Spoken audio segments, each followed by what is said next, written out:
Genesis 37 and 38. And I know we're kind of picking up where we last left off, and man, it has been a journey throughout all of Genesis. But of course, we began with the creation account and how the Lord established the earth and creation, and we learned about the fall in chapter 3. And very quickly, we learned about the early stages of human history, from the Tower of Babel and the confusion of the languages and the spreading out of, after the flood of all in the Tower of Babel, of all of the nations over the earth. And then we pick up in Genesis 12 after the Tower of Babel with Abram, and the Lord calling Abram to follow him and to come out of the land of his forefathers. And the Lord had given to Abram a promise to make from him a great nation, which was quite the promise for Abram. And eventually Sarah, they were given this promise that they'd have this great nation that would come forth from them, and they were old. And that promise, according to their estimation, was impossible. But the Lord had promised it, and Abram nevertheless followed him, not perfectly. And so in time, the Lord blessed Abraham and Sarah with a child, Isaac. And Isaac was the fulfillment of that promise to Abraham. And of course, Isaac leads his life, and further is also blessed with a son, Jacob. And we see all of the dealings of the life of these early patriarchs and how they all really wrestled with the promise of God in their own ways, not following the Lord perfectly in every way, but the Lord's promise still remaining for them, even in the midst of the difficulties of their life and having children and so forth.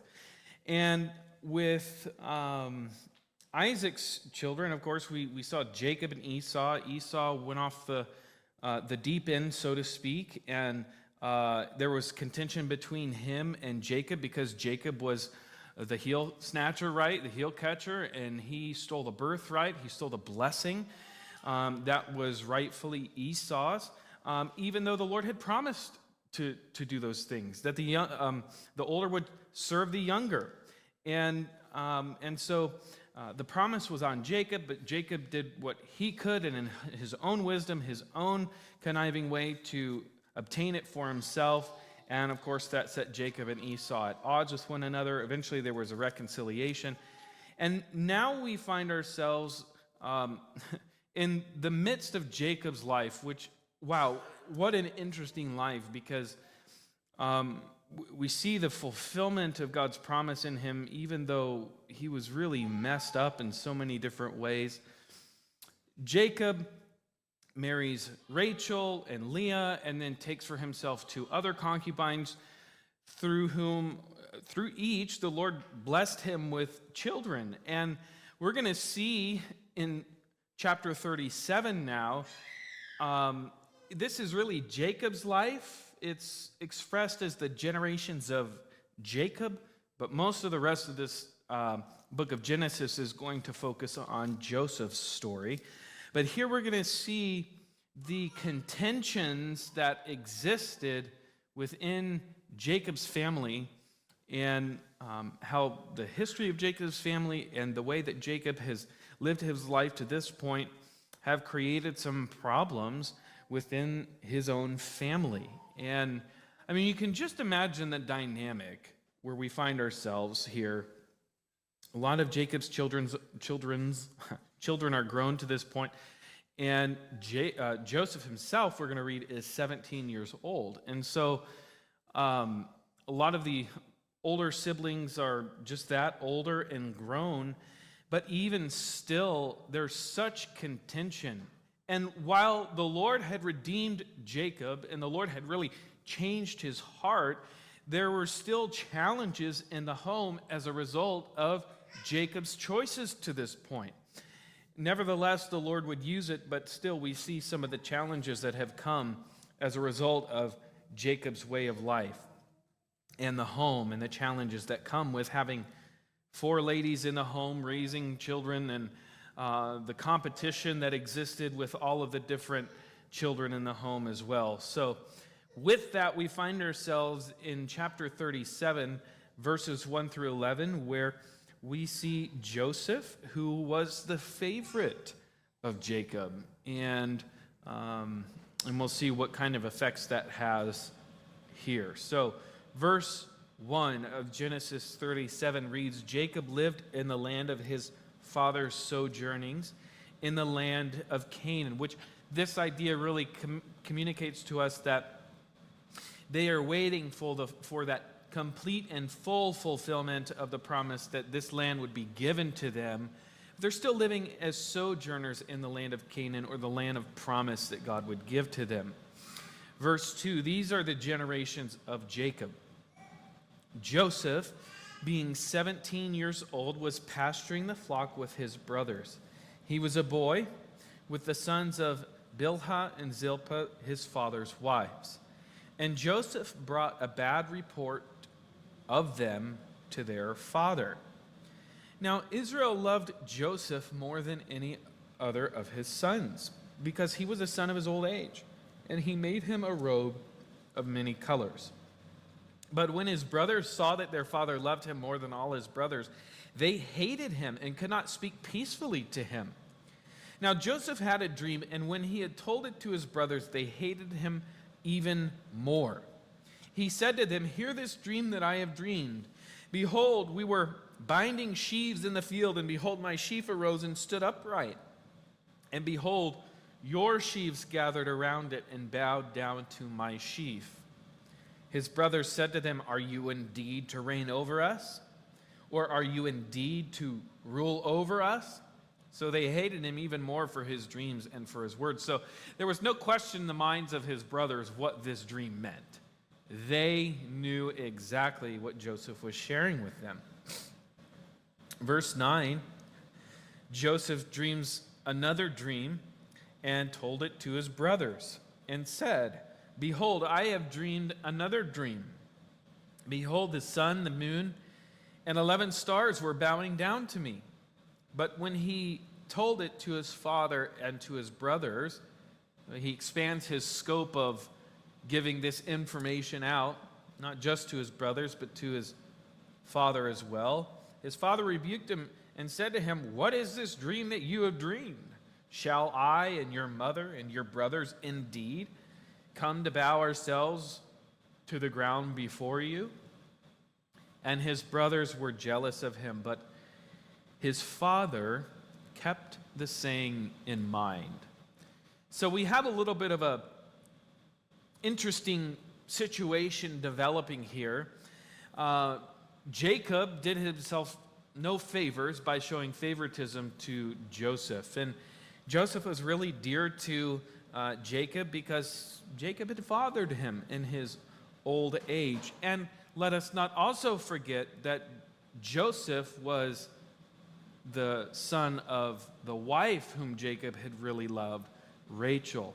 And so there was this special connection between Jacob and Joseph because of this, and it led Jacob to show favoritism to Joseph, which of course is something that is not pleasing in the sight of the Lord, and certainly has detrimental effects to the rest of his children in their home. And this isn't the first time that we've seen this type of action within the patriarchal family of favoritism being shown. And we know the effects that it had previously, and we see these things again. Israel loved Joseph more than any of his other sons in verse 3. And so because of this, Jacob made a robe for him of many colors. And this robe wasn't a working man's robe. This wasn't a robe that Joseph would go out into the fields and tend his father's flocks with. In fact, what do we see taking place is that Joseph comes back from the pasturing of the flock with his brothers, giving a report, and then eventually later we see that Joseph was home with Jacob, and then Jacob sends him back out to look after his brothers and to bring back a report of how things are doing. No, this robe was one of status. This was a robe that someone would give to someone of high authority and a place of privilege and favor. And of course, it's no wonder with how Israel is treating Joseph that this is why he was given this coat of many colors. And of course, this drove Joseph's brothers to the brink of really showing their hatred, and we're going to see what takes place later. They really, really hated Joseph because of the favoritism that he received at the hand of Jacob, their father as well.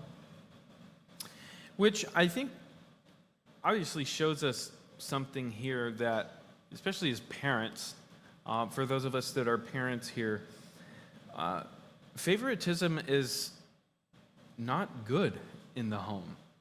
And it creates opportunity for division and hatred to be sown between others. And it's not just within the home, but think about other ways that perhaps there's people entrusted to our care and our authority, and showing favoritism to those whom we have been entrusted, especially in the home, creates all sorts of problems.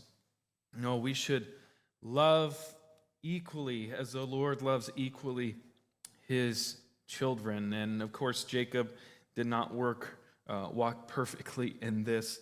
He loved Joseph much more.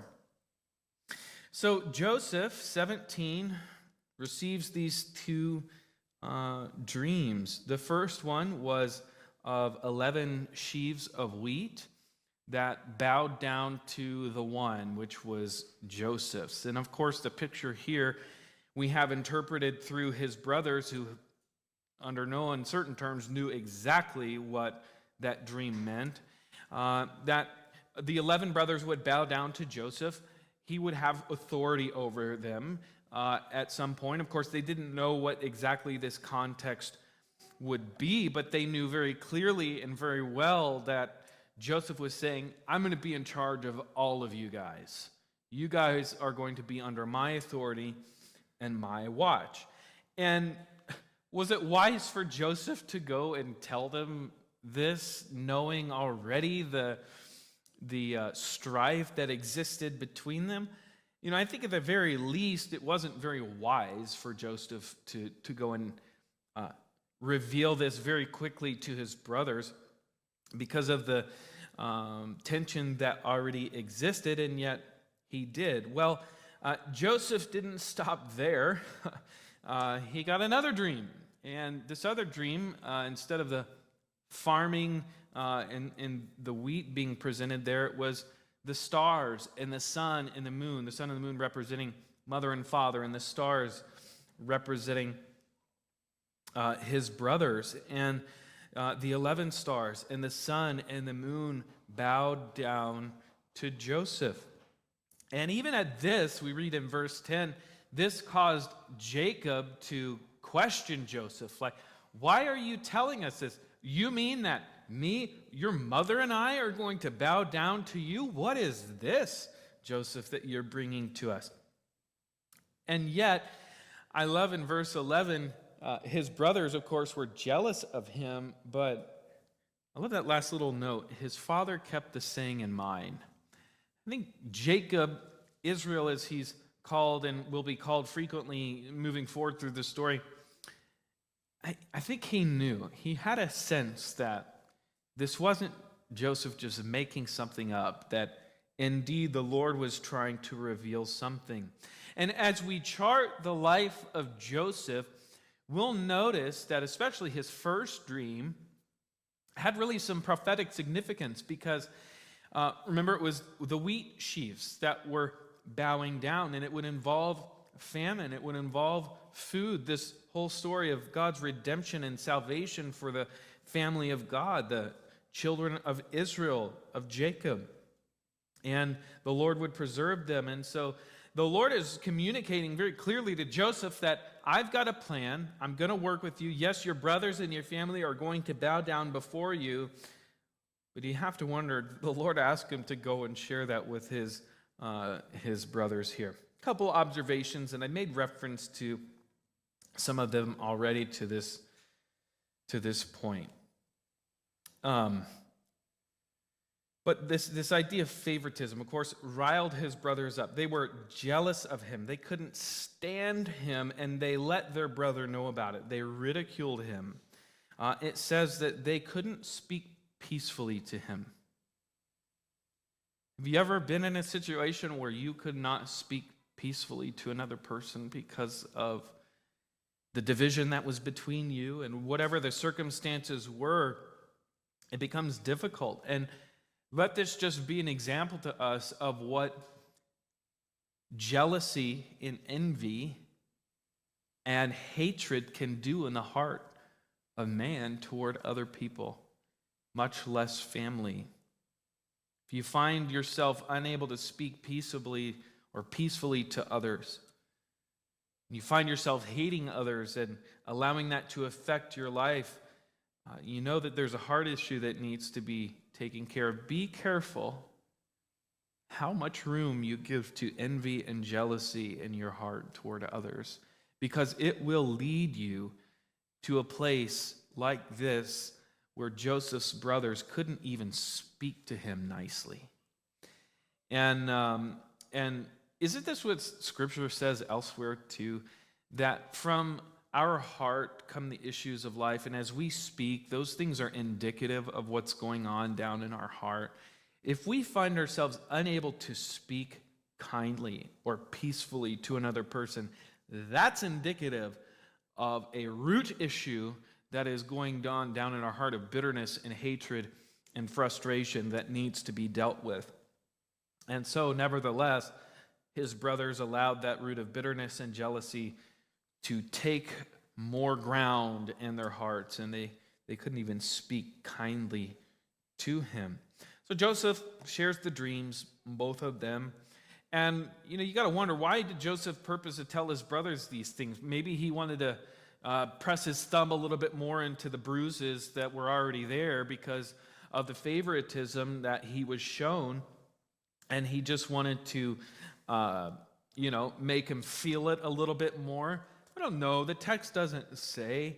Maybe he did want to get under the skin of his brothers, or maybe he did puff himself up a little bit with pride with these things.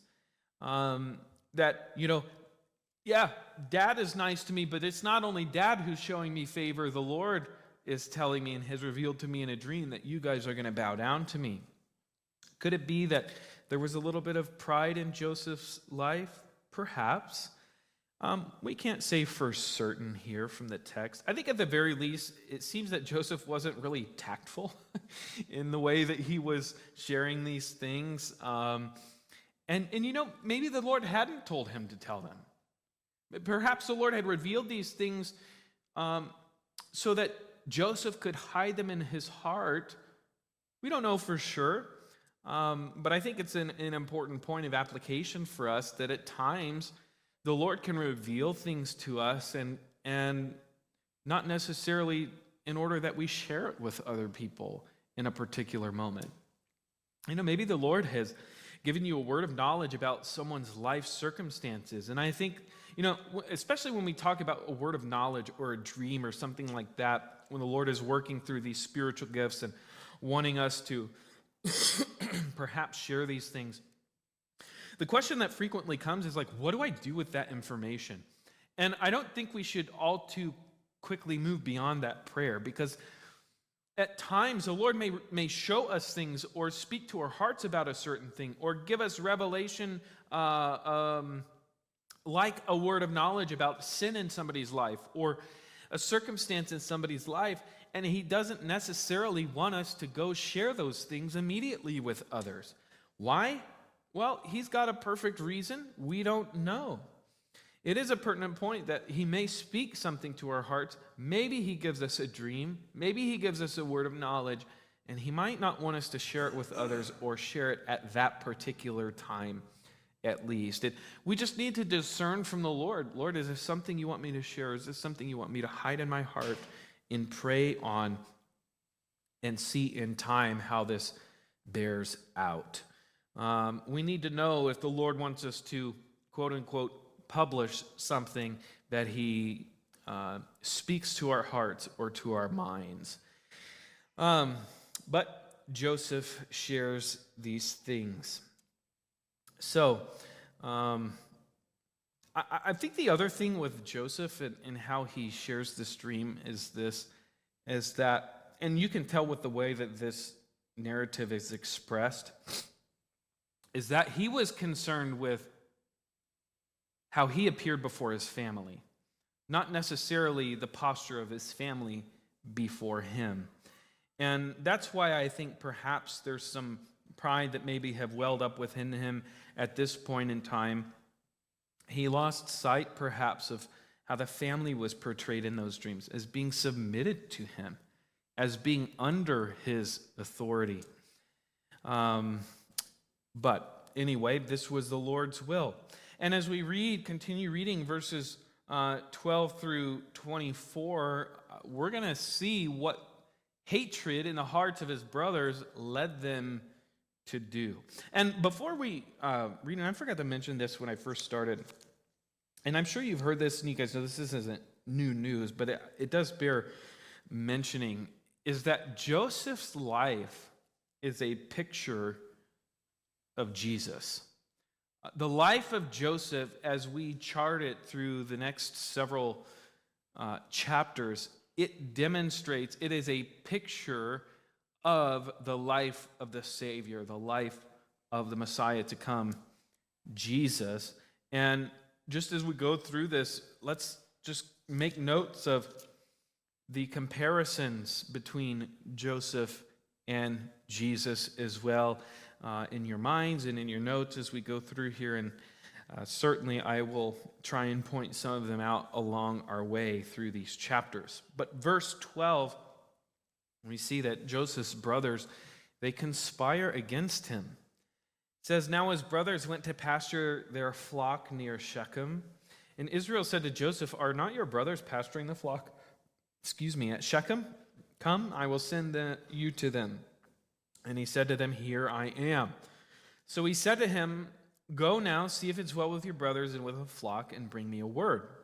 So he sent him from the valley of Hebron and came to Shechem. And a man found him wandering in the fields. And the man asked him, 'What are you seeking?' Verse 16, 'I am seeking my brothers,' he said. 'Tell me, please, where they are pasturing the flock.' And the man said, 'They've gone away, for I heard them say, "Let us go to Dothan."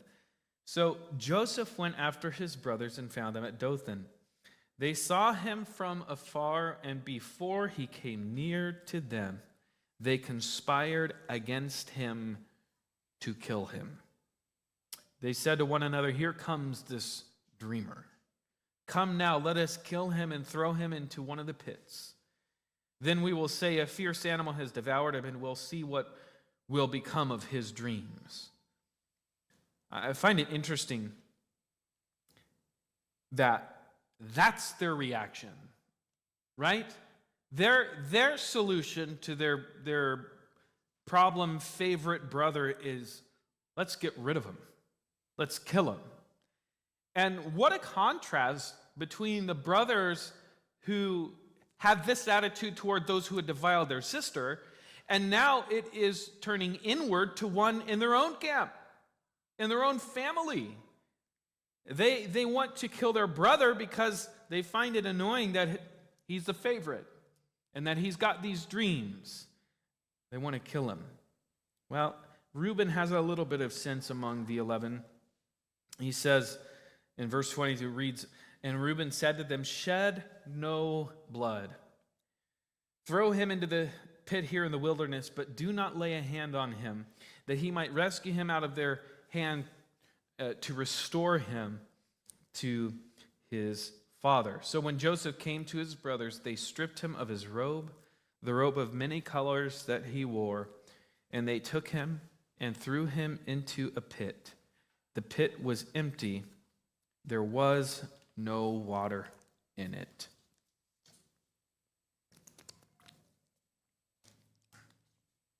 Killing someone is not an appropriate response in any circumstance, but much less to one of your own brothers who, of no course of his own, has received such favoritism from his father, and yet we see his brothers conspire. And this is where sin leads us if it goes unchecked in our hearts.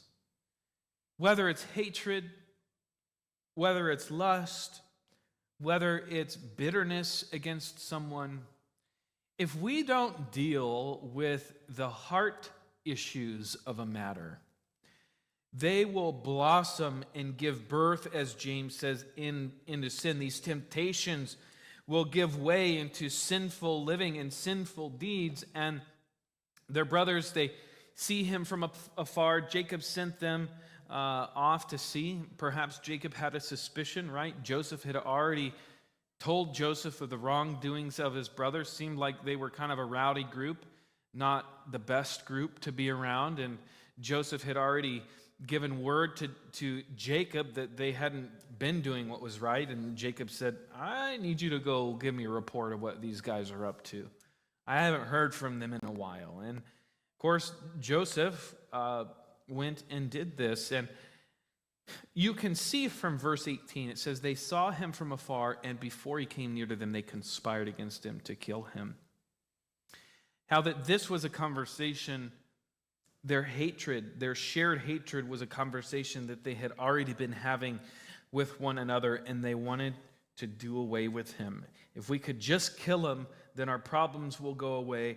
We won't have anyone to be mad at. But what kind of solution is that?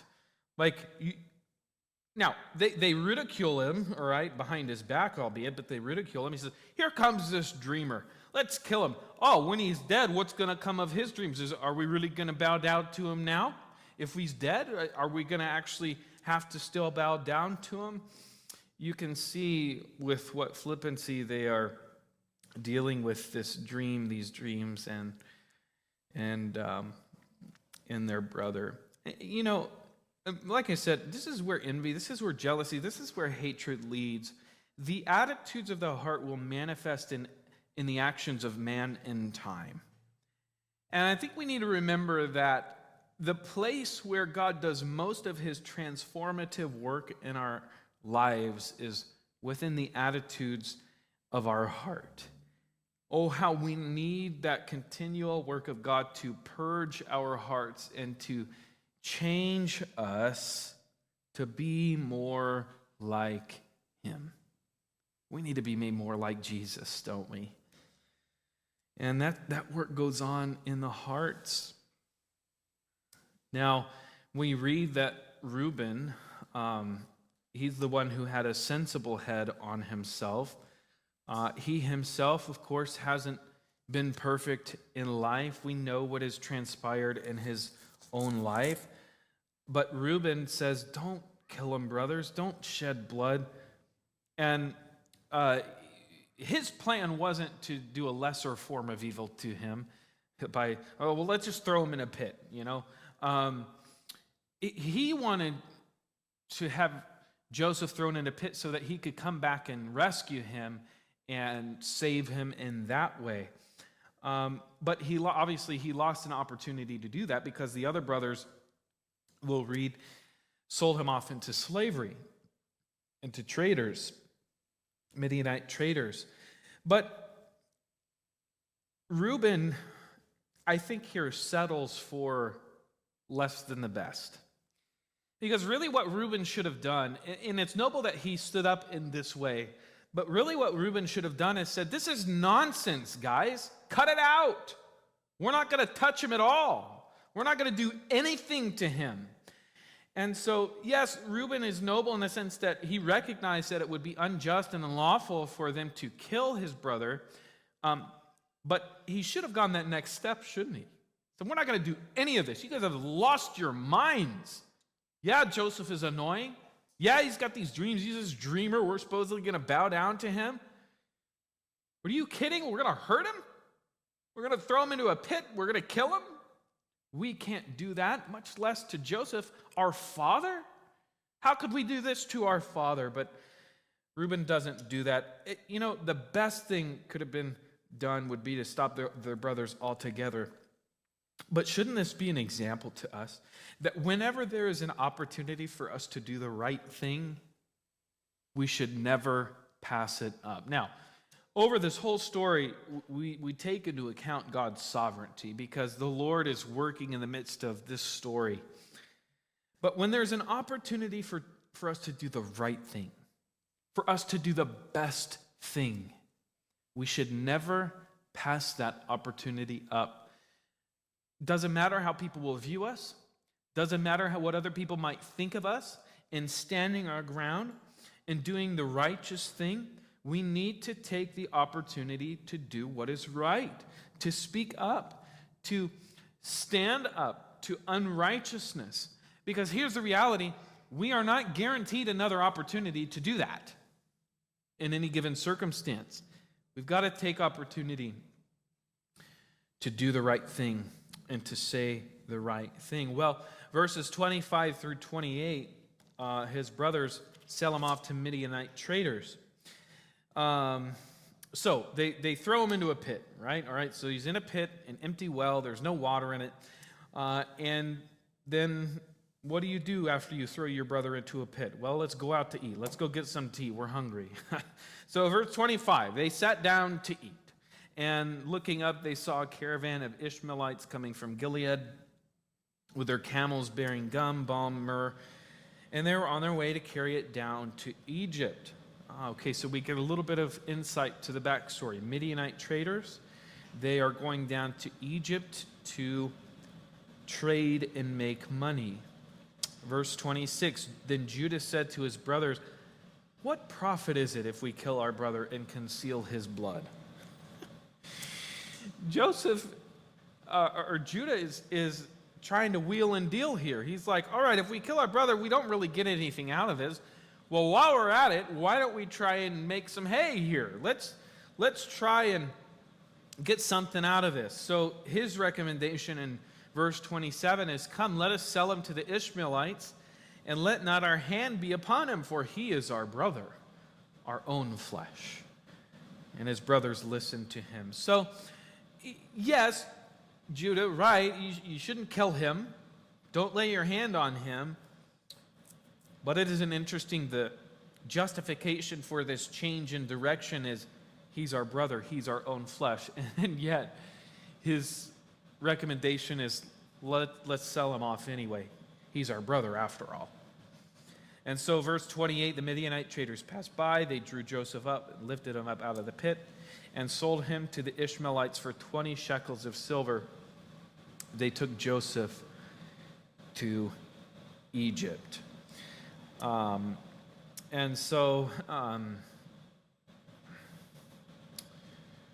They sell him. Joseph is now on his way to Egypt. And what is interesting is that the content of the dreams of Joseph are on their way to being fulfilled through the evil actions of his brothers. Just stop to think about that for a second. His brothers who wanted to kill him sold him off to the Ishmaelites, to the Midianites, who are on their way to Egypt, where the Lord was sending Joseph in order to eventually provide salvation for his family through the fulfillment of the dreams that God had given to Joseph himself. What this story should show us, in with each page in each chapter of the life of Joseph, we should see and we will see the sovereignty of God through the circumstances of life to bring about his purposes for his glory and his honor and for the benefit of his chosen family, his chosen nation, whom he loved. The sovereignty of God in the circumstances is unmistakable. How could you say that the evils of his brothers in selling him off into slavery and intending to kill him to begin with, how can you say that that is the sovereignty of God? Well, I don't know, the same way that you can say the sovereignty of God was to send his only son to die at the hand of Roman soldiers, to crucify him on the cross that was meant for capital punishment, that provided us salvation. And so the Lord is sovereign to provide salvation to Joseph's family through the evil actions of his brothers. This realization doesn't come until the very end, but the Lord is establishing the steps now, even through the evil of his brothers, to bring about good. Joseph or Jacob will actually say, all of these things are against me, right? At the end of it. And you're like, no, actually, Jacob, they're all turning out for your good. Just wait. Just hold on. And so it's in times like this where we don't see the end. I mean, we know it because we've had the privilege to read this story. But in the midst of it, as this was playing out, where's the Lord in that? Where's the Lord in the brother being sold? Where's the Lord in he's now on his way to Egypt, away from the land that was promised to his father and to his family? Well, verses 29 through 36, we see how the brothers, how the brothers bring a report to Jacob. And it says, when Reuben returned to the pit and saw that Joseph was not in the pit, he tore his clothes and returned to his brothers and said, the boy is gone, and where shall I go? And so here we see the thought of Reuben kind of coming full circle. His thought was to come back to the pit and rescue Joseph out of it. But he goes to his brothers and says, where is he? Where shall I go? Verse 31, then they took Joseph's robe and slaughtered a goat and dipped the robe in the blood. And they sent the robe of many colors and brought it to their father and said, this we have found. Please identify whether it is your son's robe or not. I mean, would they not have known themselves that this was the robe that they hated seeing, that they absolutely knew that their father had given? Jacob identified this robe. Is this your son's or not? And he identified it and said, it is my son's robe. A fierce animal has devoured him. Joseph is without a doubt torn to pieces. Then Jacob tore his garments and put sackcloth on his loins and mourned for his son many days. All his sons and all his daughters rose up to comfort him. But he refused to be comforted and said, no, I shall go down to Sheol to my son mourning. Thus his father wept for him. Meanwhile, the Midianites had sold him in Egypt to Potiphar, an officer of Pharaoh, the captain of the guard. So the brothers, they dip Joseph's robe in a goat's blood to fool Jacob into thinking that he had died. He had been tragically mauled by some wild animal. And Jacob believes it. I find it interesting that in the life of Jacob, we see some recurring themes, don't we? There was someone else in his life that was deceived through clothing, and clothing associated with a goat. And it was his father, wasn't it? Where he went before Isaac to steal the birthright of Esau, his brother, and just these recurring themes that we see in Jacob's life. It's just interesting to note that the same things that Jacob himself had done, he is reaping some of those things even to this day through the evil actions of his sons. And of course, Jacob is heart-wrenched. His favorite son is, in his mind, dead. He refused to be comforted. He said, I am going to live the rest of my life until I go down to Sheol, the place of the dead, mourning. And so he was weeping bitterly for him. But in verse 36, again, we have another sense of God's sovereignty over all of this. The Midianites who were going down to Egypt had sold him to Potiphar, an officer of Pharaoh, the captain of the guard. And here we see the Lord already establishing the path for Joseph to eventually rise to authority, and the dreams will eventually be fulfilled. And I can't help but think, just like the promise was given to Abraham, think about that. All the many years before, God had promised Abraham that a great nation would come forth from him. And it seemed like there was no way possible, humanly speaking, for that promise to come to pass. And yet the Lord made it happen. And here we see evil that was done to Joseph, sold off into traders, and was sold to Potiphar, and is now a slave and an officer to Pharaoh's house, the captain of the guard. And where's the Lord in all of that? Where are the circumstances that lend itself to Joseph actually getting that authority that he would have? And again, another point for us to just consider is that God doesn't need man's circumstances to line up in a favorable way in order for him to do his best work. Things don't need to be in line for the Lord to accomplish his plan and his will. Have you noticed that? God doesn't need our help. He doesn't need circumstances to align perfectly, the cards to fall right, in order for him to accomplish his plan.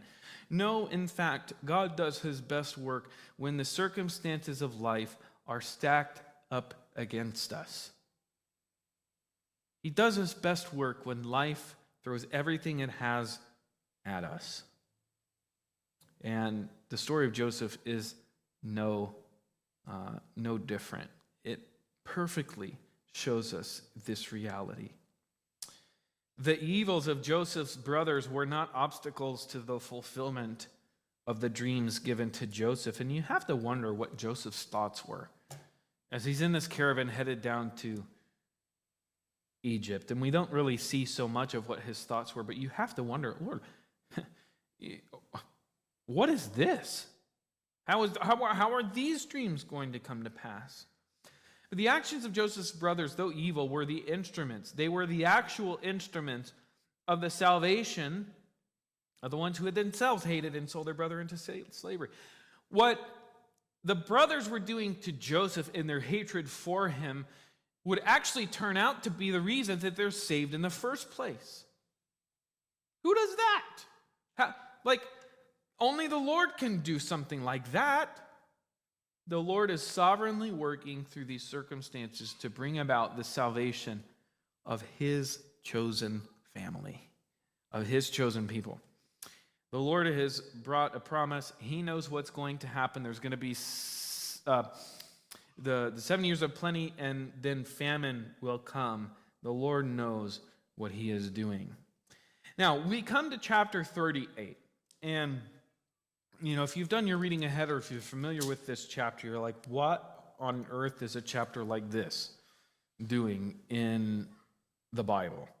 And why is it placed here? Because to a lot, it seems to really interrupt the flow of the story of Joseph. We've just seen Joseph really come to the forefront. We've seen him traded. Why is there an account like this in chapter 38? Well, there's a few reasons, and I want to point them out here, but it's helpful for us to see and to know that before we go through this chapter, that chapter 38 takes place over a period of close to 20 years.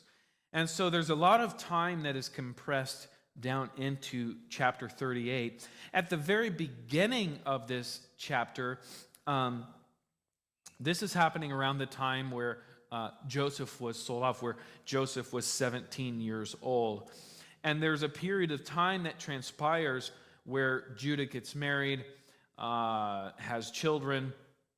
Time goes on, his wife dies, the events of this chapter happen.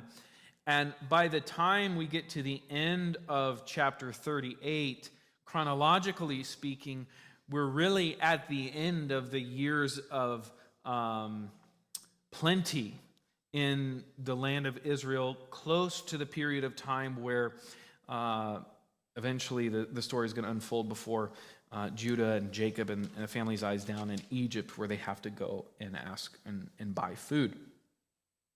So chapter 38. So why do we have this account here? Well, for one, it demonstrates that Scripture does not hide the failures of man. I was talking with Derek and Sage earlier, and I'm like, if the Bible and salvation history was contrived through the wisdom of man, this chapter would not be in that story. The sin of man would be minimized as much as possible in our version of things. Why? Well, because we don't think we're that bad in the first place. But this passage shows the depths of sin within man. But as dark of a backdrop as that is, it serves to really illuminate the grace of God even in the midst of such tragedy and sin. It really is like the black backdrop of a diamond that sits on it. It is so brilliant against that black backdrop. And Genesis 38 serves as that black backdrop in the line in the history of Israel, and yet the gem, Jesus, the Messiah, is set over and against that black backdrop of the tribe of Judah, through whom the Messiah would come, as a beautiful testament of God's grace, even through the evil actions of man. Scripture doesn't hide failures of man. The failures of man, if we allow them to serve as a platform for God's grace for those who are willing to be restored. Secondly, is that the Messiah would come from the line of Judah. As great as Joseph's story is, the Messiah doesn't come from him. The Messiah comes from Judah. And when we read what happens in this chapter, it's like, through his line? Really? It's going to come through his line, but again, demonstrates the grace of God. He's not taken back or surprised by the things that we read of in this. He's not surprised by the sin of his creation. In fact, he loves to demonstrate his sovereignty and his grace through broken people in order to accomplish his plans. And quite frankly, this is something that we all should be grateful for, because we aren't perfect. And the Lord wants to accomplish his plans through us, as sinful as we are, and as often as we mess things up. Are you glad about that? The Lord wants to work through you and me, as imperfect as we are. Praise God for that. And the third is this. It demonstrates the effects that sin has upon the chosen people of God.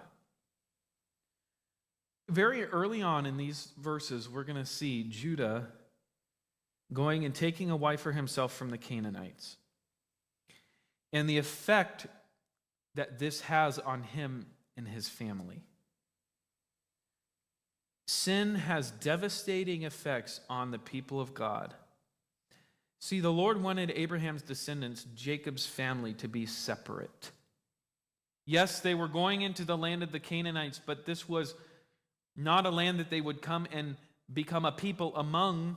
They were going to be a separate and a distinct people. They were going to be different from the other nations.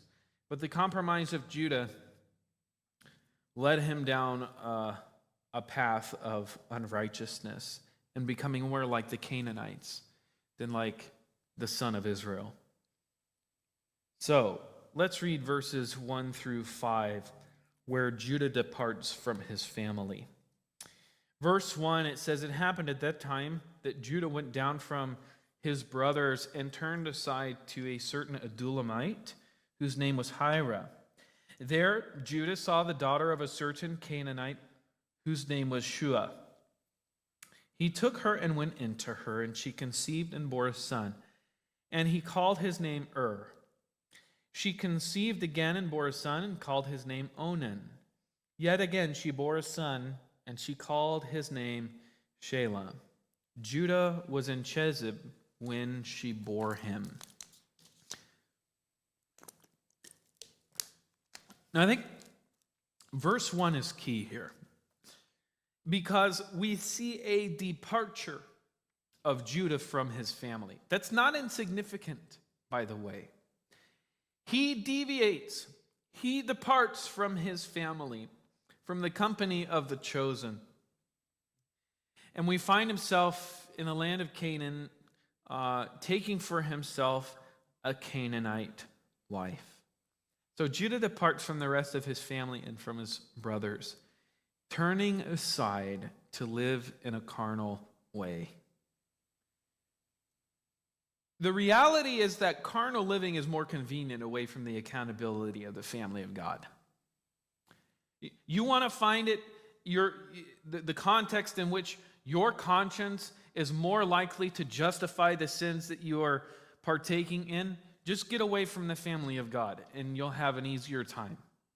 Because the accountability of the family of God provides a safety for us, that as we live this life, we have others around us who are able to hold us accountable in following the Lord and walking after him. But no, Judah departs, he goes his own way. And it's not unlike Lot's departure from Abraham, although different circumstances, the land couldn't support them.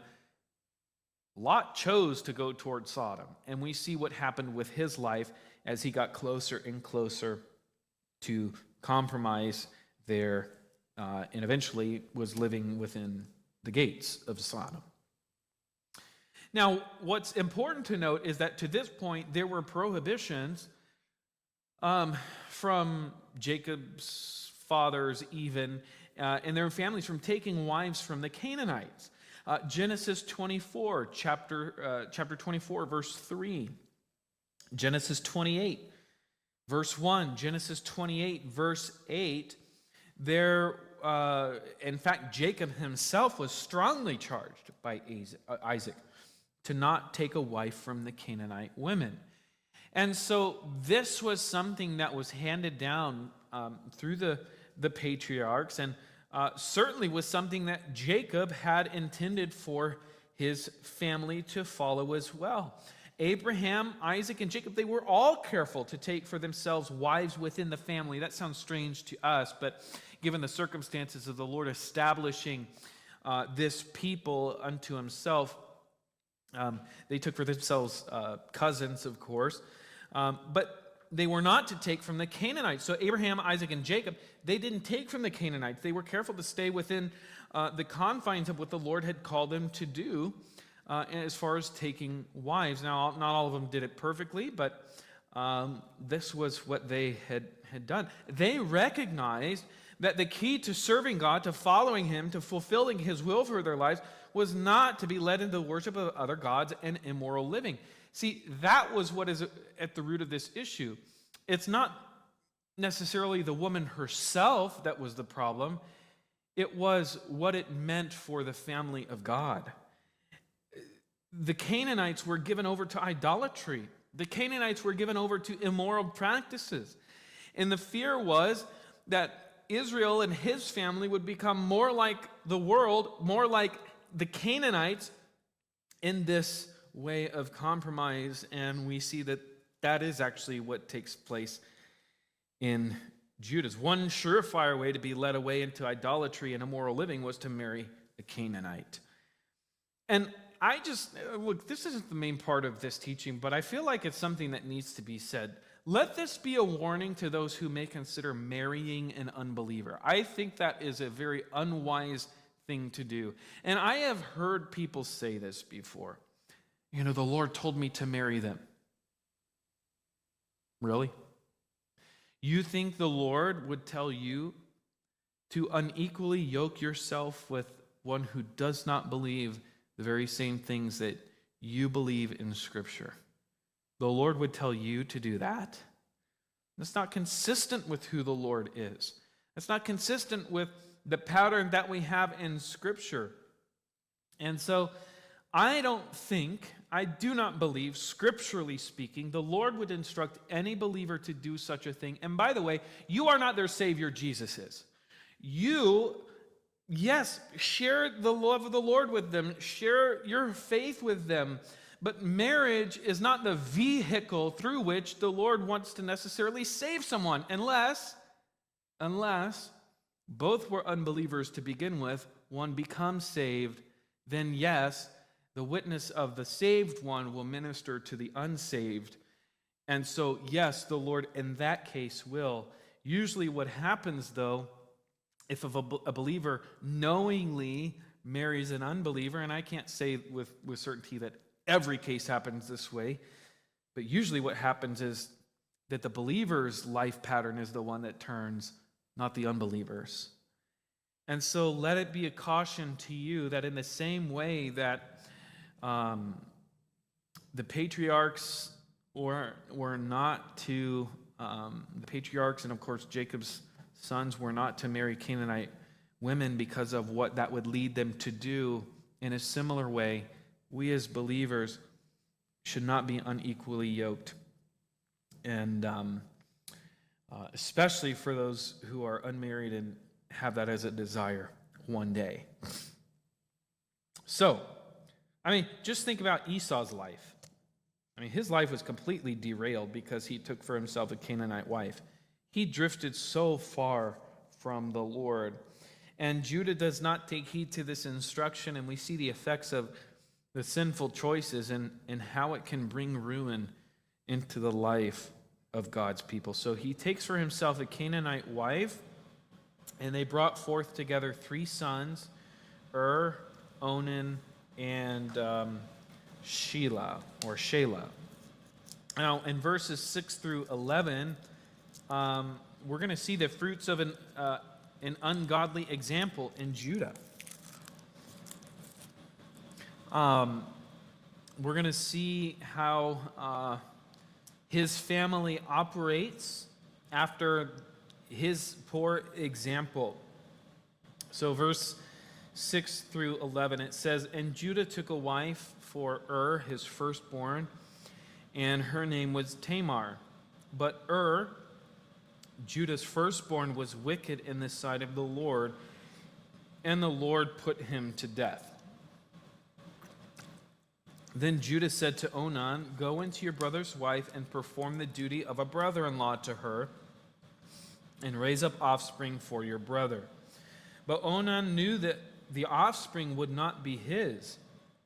So whenever he went into his brother's wife, he would waste the semen on the ground so as not to give offspring to his brother. And what he did was wicked in the sight of the Lord, and he put him to death also. Then Judah said to Tamar, his daughter-in-law, 'Remain a widow in your father's house till Shelah my son grows up.' For he feared that he would die like his brothers. So Tamar went and remained in her father's house." So Judah had these 3 sons, and Judah brought Tamar to be his eldest son's wife. We know from here that it was Er's wickedness, right? He was a sinful man. The Lord killed him because of his wickedness. And so then, as was customary during this time, if the brother did not bring forth any male children, it would be customary for the next eldest brother to take the wife of the deceased brother in order to bring forth descendants so that his lineage would not be snuffed out. And so this is what Judah does, which is customary in their time. Judah says to Onan, the second-born son, "Take your brother's wife, perform the duty of a brother-in-law to her, and raise up offspring for your brother." Now, Onan took for himself her as his wife, but we see that he didn't take seriously the responsibility that he had to his brother and to his family. And so he would gratify himself sexually, but he would not bring forth, as was his responsibility, offspring for his brother and for his lineage. And so this was wicked in the sight of the Lord. And so we read in verse 10 that the Lord put him to death as well. And Judah, in his mind, is like, oh man, this Tamar is bad luck. Both of my sons are now dead. And so he feared that the same thing would happen. Who knows if he really had knowledge of all that was happening between his eldest two sons and Tamar. But Judah said to Tamar, you need to go back to your father's house as a widow until my son grows up. But Judah had no intention of giving his youngest son to Tamar in order to fulfill that same responsibility for Now, why do we have this account here? Well, it's important to know on this idea of, it's called levirate marriage, that this was something that was common during this day and age. This is how people operated. This was the way that the law worked, and this was something that was very common. In fact, this would be given to the people of Israel within their own law in Deuteronomy. And this is where we get the sense of the kinsman redeemer. The near relative could come to the deceased husband's wife and bring forth children as a near relative so that the inheritance wouldn't be lost, so that the lineage could continue. And I think this is a beautiful picture. Of course, this is a broken picture here in Genesis, but this idea of the kinsman redeemer is, of course, we have it most clearly presented to us in the book of Ruth, but that is a representation of the spiritual reality of Jesus as the kinsman redeemer for us, who in taking on flesh in human form became our close relative by being fully God and fully man, walking this earth to come and save us and redeem us from that slave market of sin as our kinsman redeemer. This was a serious responsibility, but Onan knew that his offspring, whatever they would bring forth with Tamar, they wouldn't be his. He didn't want any part of that. And he knew that the inheritance that was due was due to him, so he didn't want to share that with anyone. And any son that he would bring forth, that wouldn't contribute to his own inheritance. That would go toward and Er's portion would go toward that offspring. And so he was very selfish, didn't want any part of that, didn't want to split the inheritance, and so he did not bring forth an offspring with Tamar. And so Judah sends her away and says, you can't have my other son, for fear of what would happen. So, look,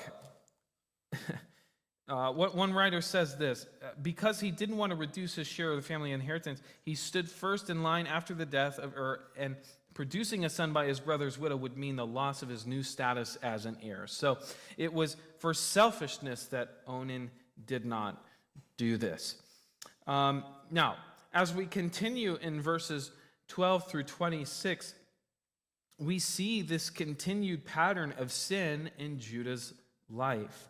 And so his sinful way of living is represented in his sons' lives and in his own life, and really serves as an example to us to make sure that we are setting a godly example for those who come after us and for those who are in our family. But verses 12 through 26, we see that Judah himself is caught in sin. In verse 12, it says, in the course of time, the wife of Judah, Shua's daughter, died. And when Judah was comforted, he went up to Timnah to his sheep shearers, he and his friend Hira the Adullamite. And when Tamar was told, your father-in-law is going up to Timnah to shear his sheep, she took off her widow's garments and covered herself with a veil, wrapping herself up and sat at the entrance to Enaim, which is on the road to Timnah. For she saw that Shelah was grown up and she had not been given to him in marriage. So what was the last thing that Judah had told Tamar? My son's too young. When he's old enough, I'll give him to you in marriage. And what does Tamar recognize? Oh, well, he's grown. He's not being given to me. So she's taking things into her own hands here. And so she's setting herself up out on the roadside, we read in verse 15, as a prostitute. Verse 15, when Judah saw her, he thought she was a prostitute, for she had covered her face. And when we read that, we're like, well, her face was covered. How does that really communicate that she was intending to sell herself in that way? And culturally speaking, the time where a woman would wear a veil was on the wedding night. She would be veiled, her face would be completely covered.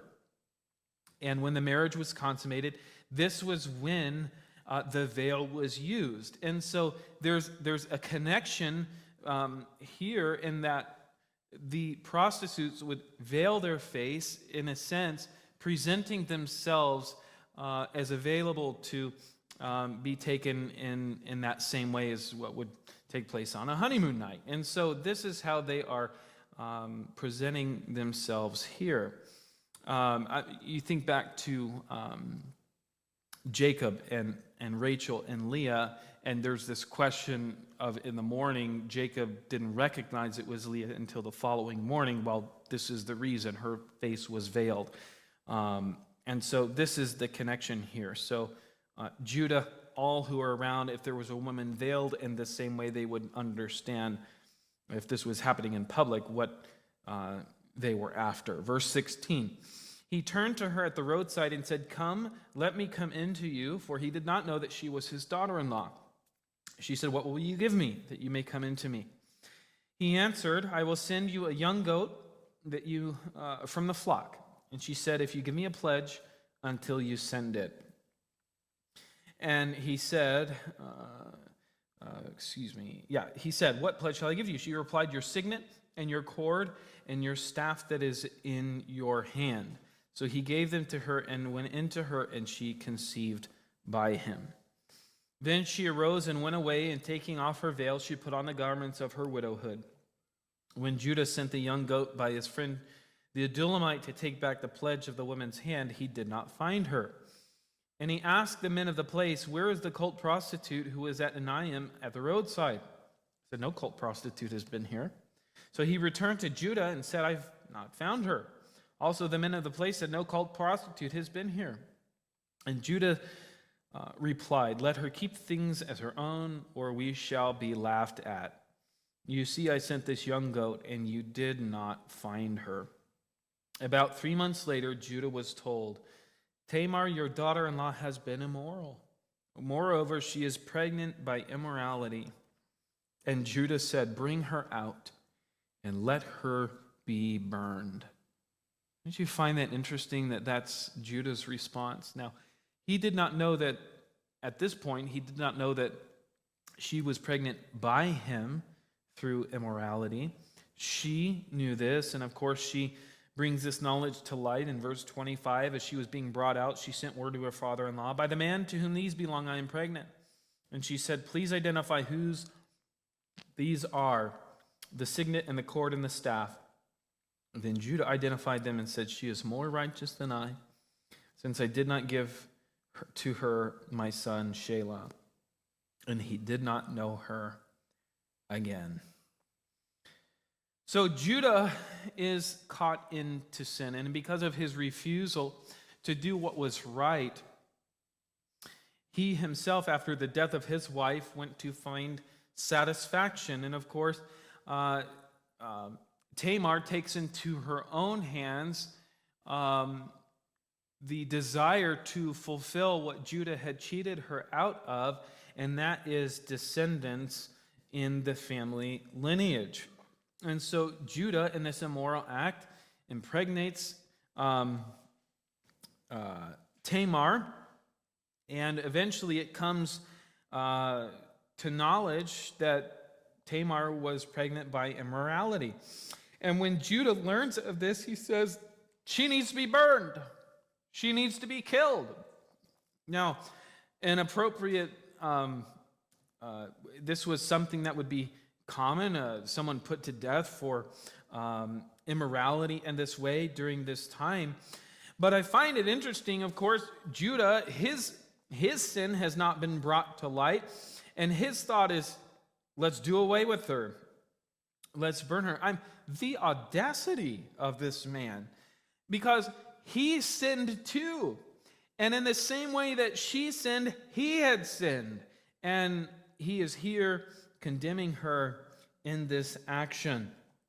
And of course, it's brought to knowledge through the signet cord and the staff that Judah was the one who was responsible.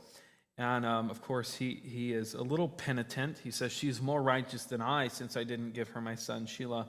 And he did not know her again. So Judah seems to justify his sin for a period of time and calls for the justice to be brought in full toward Tamar for the same exact sin that he himself committed. Isn't it interesting that our very own sins look worse on other people?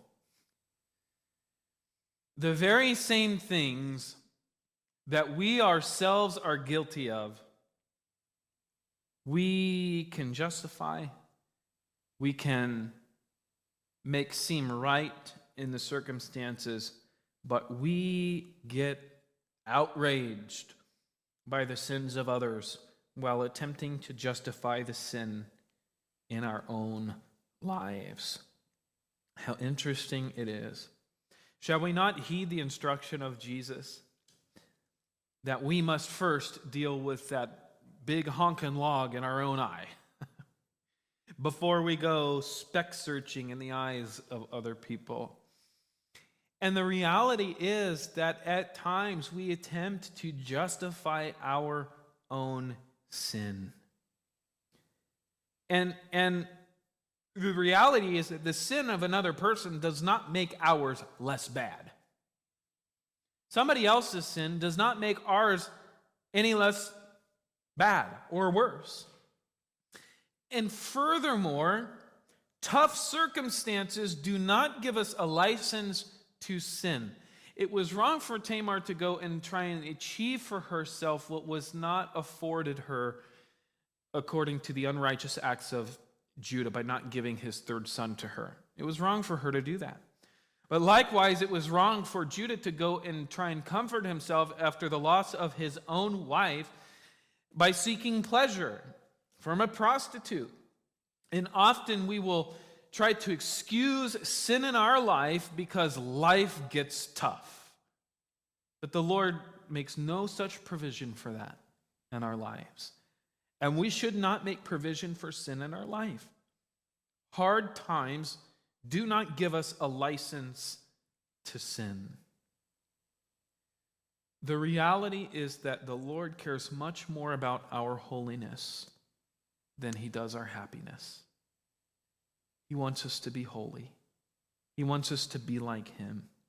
He doesn't want us to chase happiness and in feeling good about ourselves and trying to feel good about our circumstances, even as challenging as they are. Yes, the Lord wants us to be happy. Yeah, he wants us to live a joyful life and to experience good circumstances, but that is not the chief end and goal of our life. So be careful when we are outraged at the sin of others, because we need to look deep within ourselves to see if that same sin is present within us. If there is a sin in the life of another person that drives you nuts and makes you angry to the core, you need to consider, is that same sin present within my own life? And if it is, confess it to the Lord and ask him for strength to walk well. And secondly, when your life gets tough, that does not give you an excuse, that does not give me an excuse to sin, to do sinful things. When life gets tough, that's all the more reason to press further into the Lord and serve as an example to others of how to appropriately handle life's tough circumstances while walking in righteousness. That's what the Lord wants us to do. He cares much more about our holiness than our happiness. And we'll close here, and Sage, you can stay there. I've gone a little long. We'll close here with these last few verses, 27 through 30. And it says, when the time of labor came, there were twins in her womb. And when she was in labor, one put out a hand, and the midwife took and tied a scarlet on his hand, saying, "This one came out first." But as he drew back his hand, behold, his brother came out, and she said, "What a breach you have made for yourself." Therefore his name was called Perez. Afterward his brother came out with a scarlet thread on his hand, and his name was called Zerah. So Judah's life and the patterns of decision and the patterns of decision that he established for his own sons to follow, and they were evil in the sight of the Lord, is such a dark backdrop in the history of Israel. And yet, Perez appears twice in the New Testament. Perez appears twice in Matthew chapter 1, verse 3, and in Luke 3, verse 33. And his name appears in the lineage of Jesus, the Messiah. Even in the midst of some of the most sinful action that we have in the Old Testament, the Lord's grace is all over it. Because even in the midst of Judah taking for himself a prostitute who, unbeknownst to him, was his daughter-in-law, and so now with this incestuous relationship with his daughter-in-law, brings forth these two children. He repents, and we'll see this continual, eventual repentance in Judah's life. The Lord extends grace to Judah because it's through him and through his line that the Messiah would come. Perez would be a part of that lineage where Jesus would eventually come. And so why do we have chapter 38 here? Well, it is such a distinction between one aspect of a family that is wanting to honor the Lord and God orchestrating circumstances in evil done to another person. And chapter 38 shows God's sovereignty is equally as active in the life, a chaotic life of someone whose life is full of sin, and yet the Lord can also redeem through that evil as well. It shows us that in the midst of this broken family and fallenness, God's grace still remains, and praise God that his grace still remains, even in the midst of periods of unfaithfulness and sin. I'll close with this quote because one writer says chapter 38 is in microcosm what chapters 37 and 39 through 50 are in macrocosm. God works his plan even in unsavory circumstances. Joseph survives hostility and becomes the physical salvation of his family. Zerah and Perez, twins in the Messianic line, have their origin in an incestuous relationship between father-in-law and daughter-in-law, and in both we see God's hand in his grace and sovereign redemption.